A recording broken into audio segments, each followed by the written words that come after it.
আমাদের জীবনে গুরুজনেরা, জ্ঞানী মানুষজন সবসময় একটা কথা বলেন, ধৈর্য ধরো। শুধুমাত্র দুটো শব্দ, কিন্তু কতটা বিশাল সেটা বোঝার চেষ্টা করুন। ছোট একটা অস্ত্র হাতে নিন এবং একটা বিশাল পর্বতে নিরন্তর প্রহার করতে থাকুন। ধৈর্য ধরে সেই কাজ করতে থাকুন। এমন একদিন আসবে, এই বিশাল পর্বতে আপনি একটা পথ তৈরি করবেন। কোনো ধনুর্ধর যখন নিজের বিদ্যা অর্জন করেন, তখন তাকেও ধৈর্য ধরতে হয়, তার নিজেকে সময় দিতে হয়, তবেই সে ধনুর্বিদ্যা শিখতে পারে। সেইভাবে আমাদের জীবনেও ধৈর্য ধরার খুব প্রয়োজন। পরিবারে ধৈর্য রাখতে পারলে তাহলে আস্তে আস্তে দেখবেন প্রেম বৃদ্ধি পাচ্ছে। সমাজে যদি ধৈর্য রাখতে পারেন, তাহলে আস্তে আস্তে এই সমাজ আপনাকে সম্মান করবে। যদি নিজের জীবনে ধৈর্য রাখতে পারেন, তাহলে নিজে থেকেই আত্মবিশ্বাস বাড়বে, নিজের বিকাশ হবে। জীবনে সবই সম্ভব যদি ধৈর্য রাখতে পারেন। হয়তো আস্তে আস্তে হবে, কিন্তু হবে অবশ্যই। শুধু ধৈর্য রাখুন, কারণ ধৈর্যই সব থেকে বড় পুঁজি। আসুন আর আমার সাথে ভালোবেসে বলুন, রাধা রাধা। কোনো এক সময়ের ঘটনা এটা। মা এবং বাবা হাটে গিয়েছিলেন। তখন আমি আর দাদা গিয়েছিলাম গরু চড়াতে। আমরা বাড়ি ফিরে এলাম, আর মা সেই সময় একটা কাজ করতেন। যখনই হাটে যেতেন, দরজা তালা বন্ধ করে যেতেন। উনি খুব ভালো করে জানতেন যে যদি ওনার এই মাখন চোর সঠিক সময় পৌঁছে যায়, তাহলে এক ফোঁটাও মাখন আর অবশিষ্ট থাকবে না। এবার ঘটনা কিছুটা এরকম হলো যে মা আর বাবা মাঝে মাঝে হাটে যেতেন, তাই মাঝে মাঝেই দরজা তালা বন্ধ করতে হতো। যখন মা আর বাবা ফিরে এলেন, তখন বাবা ভুলে গিয়েছিলেন যে এই চাবির গোছা থেকে ঠিক কোন চাবিটা দরজার তালা খোলার জন্য উপযোগী। উনি চেষ্টা করতে শুরু করে দিলেন। একটার পর একটা চাবি দিয়ে উনি চেষ্টা করতে থাকলেন, কিন্তু সেই দরজার তালা তো খুলতেই চাইছিল না। ওনার মাথা থেকে ঘাম পড়তে শুরু করলো। তখন মা বললেন যে তালা ভেঙে দেওয়া যাক। মা চলে গেলেন, আর বাবা বললেন, না না দাঁড়াও, আর কিছু চাবি বাকি আছে, এটা হয়তো খুলতে পারবো। মা হাতুড়ি নিয়ে চলে এলেন সেই তালা ভাঙার জন্য, আর তখনই বাবা শেষ চাবিটা প্রয়োগ করলেন, আর দরজার তালা খুলে গেল। যদি উনি চেষ্টা না করতেন, তাহলে এই তালাটাও ভেঙে যেত আর চাবিটাও নষ্ট হয়ে যেত, ঠিক কিনা? এবার এই ঘটনাটা আমি দেখেছিলাম, আর আমার মনে হলো যে কখনো কখনো এই চাবির গোছার মধ্যে থেকে শেষ চাবিটাও কিন্তু জীবনের দরজা খুলে দিতে পারে। সেজন্য আপনি যদি জীবনে সাফল্য লাভ করতে চেষ্টা করেন, নিজের লক্ষ্যে পৌঁছতে চান, তাহলে হার মানবেন না। হয়তো দেখবেন আপনার পরবর্তী প্রচেষ্টা বা এই অন্তিম প্রচেষ্টা আপনাকে সাফল্যের পথে নিয়ে গেল। তাই নিরন্তর প্রচেষ্টা করতে থাকুন, জীবনে সাফল্য লাভ করুন, আর আমার সাথে ভালোবেসে বলুন, রাধা রাধা। ধন মানুষের জীবনের সব থেকে বড় প্রয়োজনীয়তা, সেই অস্ত্র যার দ্বারা মানুষের জীবনের অনেক সংকট দূর করে দেওয়া যেতে পারে, সেই মাধ্যম যার দ্বারা সংসারের সমস্ত জাগতিক সুখ স্বাচ্ছন্দ্য লাভ করা যেতে পারে। কিন্তু ধনের দ্বারা আমরা সবকিছু লাভ করতে পারি না। জাগতিক স্বাচ্ছন্দ্য আমরা লাভ করতে পারি, কিন্তু সুখ লাভ করতে পারবো না। সুখের উপকরণ আমরা লাভ করতে পারি, কিন্তু সুখের অনুভূতি লাভ করতে পারবো না। আনন্দ, সন্তোষ, প্রসন্নতা এগুলো ধন দ্বারা লাভ করা যায় না। কিন্তু হ্যাঁ, আনন্দ, সন্তোষ আর প্রসন্নতার সাথে যদি কোনো কাজ করেন, তাহলে অবশ্যই ধন লাভ করবেন। তাহলে আসুন আর এই প্রসন্নতার সাথে বলুন, রাধা রাধা। মানুষ শুধুমাত্র দুই ধরনের ব্যক্তির সামনেই নত হন। একজন হলেন তিনি যাকে তিনি সম্মান করেন, আর আরেকজন যাকে তিনি ভয় পান। এবার কোনো ব্যক্তি যদি আপনার সামনে নত হন, তাহলে তার পেছনের কারণ কি? আপনার প্রতি সম্মান নাকি আপনার প্রতি ভয়? সেটা আপনাকেই বুঝতে হবে।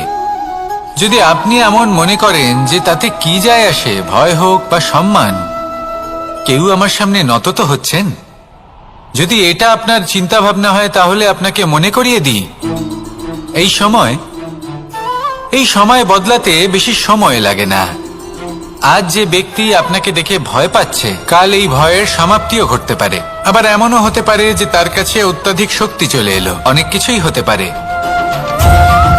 তাই মনে রাখবেন, যে মাথা ভয়ের কারণে নত হয় তা সময় এলে সবার আগে বিরোধিতা করতে পারে, আর যে মাথা সম্মানের কারণে নত হয় আপনার জন্য নিজের শিরচ্ছেদও সে করতে পারে।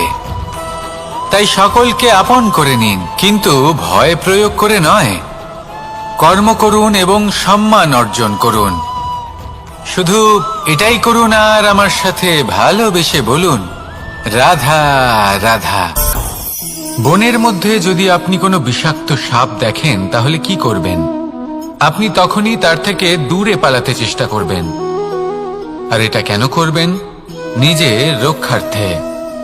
এই কথা আমি নয় মেনে নিলাম, কিন্তু নিজের জীবনে এটা করেন না কেন? আপনি যেখানেই যান, যে স্থানেই যান না কেন, প্রত্যেক সময় প্রত্যেক মুহূর্তে এমন বিষাক্ত সাপ আপনি অবশ্যই খুঁজে পাবেন। আর সেই সাপ নয় যাদের আপনি বনে খুঁজে পাবেন, এরা হলো সেই সাপ যা আপনাকে পাপ করতে বাধ্য করবে। আপনার অন্তরের বাসনা, ক্রোধ, অহংকার, লোভ, ঈর্ষা এদের বৃদ্ধি ঘটাবে। দেখুন, বনের এই সাপ আপনাকে একবার ছেড়ে দিতেও পারে, ছোবল নাও মারতে পারে, কিন্তু এই যে পাপরূপী সাপ আছে তা অবশ্যই ছোবল মারবে। কর্ম যদি করেন তাহলে অবশ্যই ফল পাবেন। সেই জন্য যখনই কোথাও যাবেন, যদি এমন কাউকে দেখেন, যদি এমন কিছু দেখেন যে আপনাকে পাপ করতে বাধ্য করছে, তাহলে সেই মুহূর্তে সেখান থেকে পালিয়ে যান। যেমন বনের সাপ দেখে আপনি পালাতে থাকেন। সৎকর্মের রক্ষা অত্যন্ত আবশ্যক। আসুন আর আমার সাথে ভালোবেসে বলুন, রাধা রাধা। মানুষ নিজের জীবনে সেই সবকিছু লাভ করতে পারে যা সে কামনা করে। শুধু প্রয়োজন হলো ইচ্ছে এবং সিদ্ধান্তের। এবারে ইচ্ছে আসলে কি? সেটা হলো এই মনে প্রকট হওয়া একটি ভাবনা, একটি আবেগ। শুধু তা দিয়ে কিছুই হয় না। যখন সেই ইচ্ছের সাথে দৃঢ় প্রতিজ্ঞা জুড়ে যায়, তখন বিষয়টা এগোতে থাকে। একটা উদাহরণ দিই, ধরুন আপনি মরুভূমিতে আছেন এবং আপনি মধুর জল পান করতে চান। এটা হলো শুধুমাত্র আপনার মনের একটি ইচ্ছে। যখন এই ইচ্ছের সাথে সিদ্ধান্ত জুড়ে যায়, তখন আপনি সেই মরুভূমিতে গর্ত খুঁড়তে চেষ্টা করেন। আর যখন এই সিদ্ধান্তের সাথে নিষ্ঠা জড়িত হয়, তখন আপনাকে সেই জল লাভ করার থেকে কেউ বাধা দিতে পারে না। ইতিহাস এটার সাক্ষী, যিনি নিশ্চিত করেছেন তিনি সেই সবকিছু লাভ করেছেন যা তিনি লাভ করতে চেয়েছেন। সেই জন্য ইচ্ছে থাকা খুব দরকার, কিন্তু তাকে সিদ্ধান্তের সাথে জুড়ে নিন। সিদ্ধান্তকে নিশ্চিত করে ফেলুন, সবকিছু লাভ করবেন। আর তখন এই মন প্রসন্ন হয়ে বলবে, রাধা রাধা। এই সংসারের সব থেকে বড় সুখ কি? কেউ বলবেন নিজের লক্ষ্য প্রাপ্ত করা, কেউ বলবেন ধন উপার্জন করা, কেউ বলবেন নিদ্রাই সব থেকে বড় সুখ, কেউ বলবেন রাজ্য লাভ করা, আবার কেউ বলবেন মাতার হাত থেকে খাবার খাওয়া, আদি ইত্যাদি। কিন্তু যদি সত্যি কথা বলি, এই সংসারের সব থেকে বড় সুখ হলো সেবা করা। কখনো কাউকে সেবা করে দেখুন। এই সেবা দ্বারা অন্য কোনো মানুষের আশীর্বাদ লাভ করাতেই সুখ রয়েছে। আপনার সেবা ভাব দ্বারা যখন কোনো মানুষ নিজের অন্তরাত্মা থেকে আপনাকে আশীর্বাদ করে, তার থেকে বড় সুখ আর কিছুই নেই। কারণ প্রত্যেক মানুষের মধ্যে ঈশ্বর বাস করেন।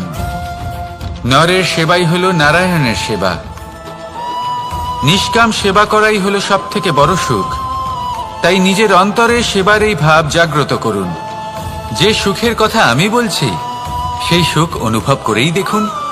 এই মন সুপ্রসন্ন হয়ে বলবে, রাধা রাধা। বায়ু পঞ্চতত্ত্বের মধ্যে তৃতীয় তত্ত্ব। কেউ একে সমীর বলে, আবার কেউ একে পবন বলে। প্রথম কথা হলো এটাই যে এই বায়ু আমাদের জীবন দান করে প্রতিদিন, প্রত্যেক মুহূর্তে। এই বায়ুর কারণেই আমরা নিঃশ্বাস নিতে পারি, জীবিত থাকতে পারি। এই বায়ুই হলো সেই যা সকল মেঘেদের একত্রিত করে একটি স্থানে আর বর্ষা ঘটায়। আর এই বর্ষার কারণেই এই ধরিত্রীতে অন্ন উৎপন্ন হয়। এই বায়ুকে দেখুন, কখনো এতটা সৌম্য যে আপনার কোনোই তফাৎ বোধ হয় না, আর কখনো কখনো এমন রূপ ধারণ করে ফেলে যে অনেক বড় বড় পর্বতের আকার পর্যন্ত বদলে ফেলে। এটাই হলো বায়ুর বিশেষত্ব। বায়ু শেখায় যে সময়ের সাথে সাথে বইতে থাকো, সকলকে জীবন দান করো, সকলকে সাহায্য করো, কিন্তু যখন বিপদ সামনে আসবে তখন দৃঢ় হয়ে সম্মুখীন হও। বাধা অনুযায়ী নিজেকে গড়ে নিতে হবে, আর কখন কতটা কঠোর হতে হবে আর কখন কতটা সৌম্য হতে হবে এটা বায়ুকে দেখে শিখুন, আর আমার সাথে ভালোবেসে বলুন রাধা রাধা।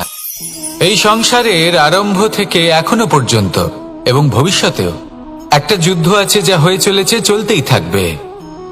পাপ এবং পুণ্যের মধ্যে যুদ্ধ, সত্য এবং অসত্যের মধ্যে যুদ্ধ। এই যুদ্ধ চলেই আসছে, আর এই যুদ্ধে যারা লড়েন তাদের আমরা সবসময় জয় জয়কার করি।